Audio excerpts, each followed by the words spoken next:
Hey, good morning, everybody, and welcome to another Daily Market Report brought to you by Mike York. And today is Tuesday, June 28th. We're almost done with this week and almost to 4th of July weekend. So I'm sure many of you are looking forward to a nice long weekend, especially here in the summertime.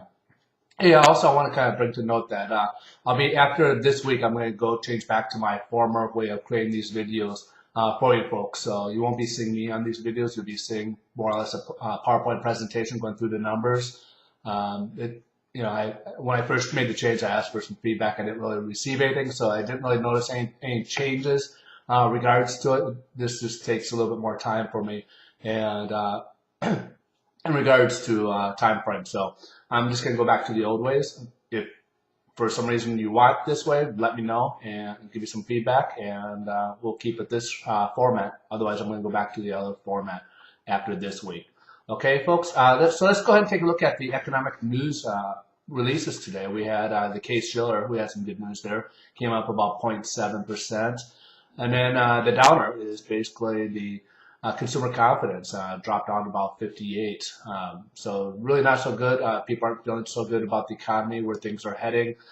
They keep saying, like what I'm seeing number-wise, that it potentially could see another double dip here as manufacturing's pulling back, negative numbers there, and GDP's being decreased and seeing a slowdown. So these are numbers obviously we want to see. Obviously we want to watch, see if there's any improvement, especially when Bernanke talked about it, and sometimes we're kind of agreeing with him that maybe we'll see some more in the second half, that more uptick a little bit. So those are something to watch for. But sometimes when you have the perception, it becomes reality, and we'll have to kind of see where those lie.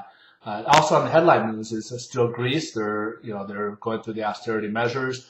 You're seeing a lot more violence going on there with the riots, and so that right now you see the stock market's improving because they think these might go through. They're feeling pretty optimistic, but when you get this type of violence and people lashing out against it, it's hard to say. We're going to see ups and downs. We'll have to wait and see what happens.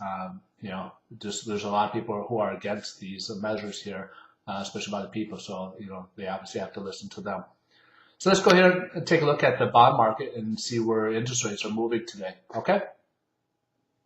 All right, so here's the bond market, and as you can see, yesterday we had a kind of a big drop here. Yesterday we were kind of down a little bit for a good portion of the day, and then it kind of just dropped, and that was due. We had actually a two-year auction yesterday, and when that didn't go so well, that's when we had a big sell-off.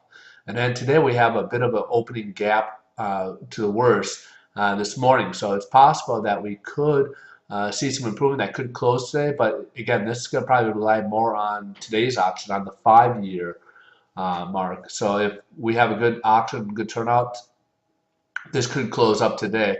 If not, we could see a pretty big drop downwards. We've been getting some support around the par 50 range, so we could get some support there if we do drop, and then hopefully that would help us boost upwards again. But we need this it's going to come down to today on the auction on the 5 years. So, and that's where rates are. So obviously rates have worsened over yesterday as well as today.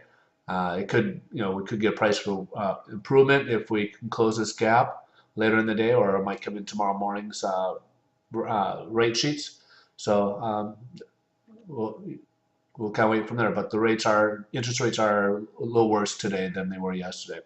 Have a great day, guys. And folks, I'm also a loan officer. If you're looking for a mortgage in the state of California, I can also help assist you. You can check out my other websites here at obviously at Mike's Daily Market Report and MikeBjork.com, even CaliforniaMortgageTips.com and the Mike's Homebuyer University.com. I have some great resources there.